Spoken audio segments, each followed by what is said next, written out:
ya. Dalam Islam ya kita diperintahkan untuk berbuat adil dan dilarang untuk berbuat zalim ya. Kita Ya. sering mendengar istilah adil ya, maka lawannya adalah zalim.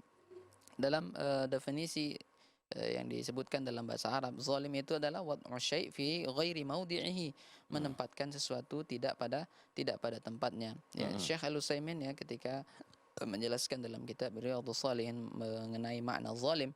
Zalim itu adalah maknanya kurang ya. Kurang. Artinya apa? Tidak memenuhi hak ya, hak yang seharusnya. Tidak memenuhinya ini bisa eh, terjadi dengan dua hal. Yang pertama tarku wajibin, yang kedua fi'lu muharramin, ya meninggalkan yang semestinya atau yang seharusnya.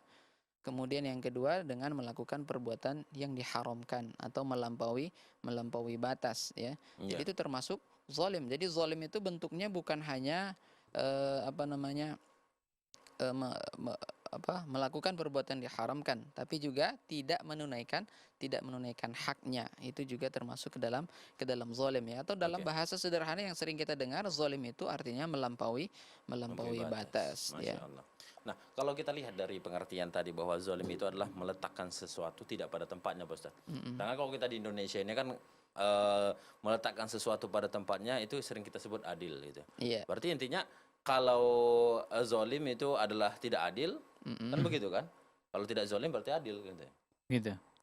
Iya. Lawan dari kata adil kan Iya, gitu. benar iya. Ya. Jadi jangan kita katakan adil apa namanya kalau kita memberikan misalnya untuk keluarga ya, anak gitu kan. Kalau kita berikan yang sudah dewasa 100.000, yang masih kecil atau TK juga 100.000, ini belum tentu disebut adil.